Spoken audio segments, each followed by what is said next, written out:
For USCFootball.com, I'm Jack Smith, joined alongside Chris Trevino for instant analysis from USC's Thursday night spring practice. And today was Defense Day. We heard from defensive coach Roy Manning as well as a bunch of different defensive players. Chris, let's start with Roy Manning. What were your overall thoughts and maybe the biggest thing that you heard from Roy today?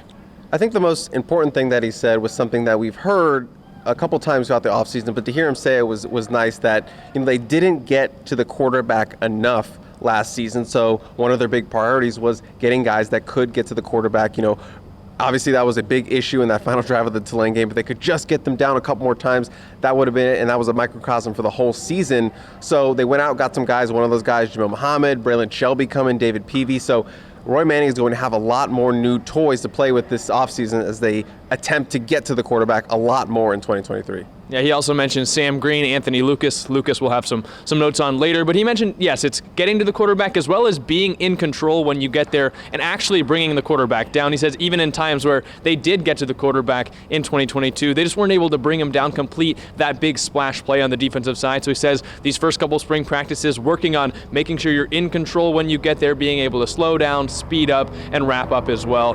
Moving on to some of these defensive players that we've mentioned, we got to hear from a bunch of first-timers. Zion Branch making his media debut, Anthony Lucas, who I just mentioned, Jamil Muhammad, who you just mentioned. Who do you think was the most interesting of those three, and what are some notes that you heard? Well, we have a little bit of a competing there with my picks, but Zion Branch is obviously a guy who USC fans are really, really excited about. He's almost like a freshman this year because he was down from last year from that knee injury, which he described as a freak accident in the PRPs, and you learn a lot about yourself when you go through a serious injury like that. And so he took the time, really had the time to learn and think and be a better person. You go through that process, and he's feeling, he said, I'm feeling 100%. He is still a little bit limited at times. That's what I thought based on what some of the things he was saying. So we'll have to see that moving forward. But he's feeling 100%. I think another big takeaway is that, he's learning every safety position, cross-training there. He feels more like a strong safety, maybe playing close to the line of scrimmage. But he said he has no preference for where he plays. He just wants to play the position that gets him on the field the quickest. And obviously he is a big guy, 6'1", 200 pounds. He could help them a lot on this defense with tackling and run defense and all those kinds of things that were struggles for this defense. So Zion Branch is a guy who a lot of USC fans are hoping can change the tide for the defense coming into the season.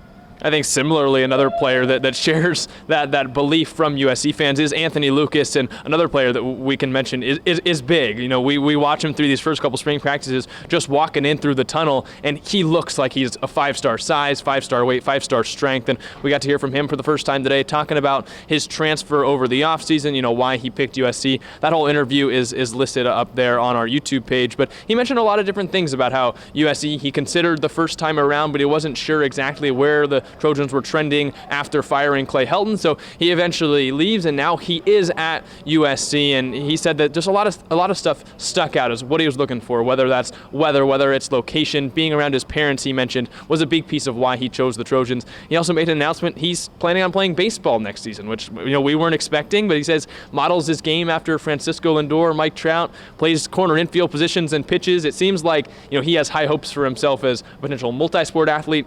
He was very confident in his football ability, saying he doesn't think that there's anyone that he molds his game after because he doesn't think anyone's like him or will ever be like him. And you can definitely see there's a lot of confidence exuding from the former 5-star and a player that, Chris, a lot of USC fans believe can and will have a big impact on the Trojan defense. Yeah, everyone wants to get a piece of Anthony Lucas and see what he can do. Obviously, there's a giant Tuli Tuipulotu size hole in this defense. They need someone who can be that playmaker and make plays. They also need a lot more players to step up, so it's not just all on Tuli Tuipulotu, or that was on him last season, but Anthony Lucas, one of those guys a lot of fans are circling to be that guy, and I'm glad you got to see some of his personality because he is just a West Coast kid, and he talked about Texas A&M not being the fit for him, and he wanted to come back home and be part of USC and the Trojans and on the West Coast and be closer to his family and his parents and stuff like that. So he's definitely going to fit in at USC. USC fans just hope that comes with a lot of sacks, a lot of TFLs, and that is a guy who can absolutely get to the quarterback, and that's one of the guys Roy Manning was talking about.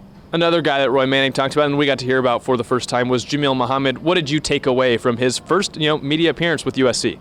Yeah, Jamil Muhammad is someone, our Gerard Martinez, senior analyst, is very, very high on after watching his tape. And just go put it on the tape. And that's what something Roy Manning said. We need guys who can get up to the quarterback. You put on the tape with Jamil Muhammad. That's what he does. He lives up to that. And so far, through these first few practices, he is as advertised on his tape. Now, he's coming from a small program, Georgia State, and you might think, Georgia State to USC, will that jump work? Well, at least in practice, it seems like it's working. And he is a very interesting guy. I was really impressed with him. Very well spoken, very mature. He's just an older guy. So it's nice to have another one of those guys in those rooms, like a guy who could be a leader in a locker room. Obviously, he's new, so he still has to get used to the team. But I see being a leader in his future for this USC team. And, we talked about the portal process and how, it was kind of, a decision made maybe a little bit quick. His mom wasn't too happy. He was considering going to the portal, but it all just kind of happened so fast and ended up going to the portal. And USC, he said, I believe he was in class, and Alex Grinch was the first coach to contact him, or from USC, and he said he couldn't focus for the rest of the day. He was like, USC, Alex Grinch, they just hit me up. So he was very excited about the Trojans, and, he took his official visit the weekend. Caleb Williams was in New York for the Heisman, so a lot of buzz was going around USC, so that also helped with the decision. But yeah, he is, not the biggest guy, but he is athletic. He moves really well. He's a former quarterback. He talked about how he feels like that helps him out on the field. He can see things. He can process things a lot quicker because as a quarterback, you have to process things super fast and be the fastest guy to process out on the field. So he thinks that's helped, especially playing at that edge, getting to the quarterback, bringing down his former position. But yeah, I think he's going to be a fun guy to watch, and I'm excited to see what he does in the spring game, see him out there in action, and it looks like he's running with the first team at this point. Yeah, Coach Roy Manning says he does have things to learn, that just them getting on the same page, but he says you're not going to find many other learners as fast as Jamil Muhammad, and saying, he was a quarterback, which he knows the position. He was a quarterback at Vanderbilt, which is, a prestigious academic institution like USC is. So he says he's a very fast learner. He knows, what a quarterback does. So if USC is looking for someone to bring down a quarterback, who better than someone who was trying to avoid that in the past at Vanderbilt. Overall, Chris, now we're kind of wrapping up defense day. Do you have any final thoughts before we send it home? We did get to talk to Bryson Shaw, a safety on this team, a guy we've heard from before and gives really good quotes. And he did have an interesting quote today. Obviously, media did ask about Alex Grinch and the criticism he's getting and the heat he's taking after the season they had last year. But he talked about how Grinch is an amazing coach and there's no one he would rather be in the trenches with. And, there was a lot of criticism, and he feels like Alex Grinch is the one who's stepping up to take all the blame, but he doesn't feel like all the blame needs to be put on Alex Grinch. He said some of it deserves on the players. They were not making the plays. They were making mistakes out on the field, so you can't put all of that on Alex Grinch, but Alex Grinch is the type of coach who's going to step up and say, put it all on me. So he just wanted to take a little bit of heat by saying, it's some of it is our fault. Some of it is the players. We need to be better. We need to be better at communicating.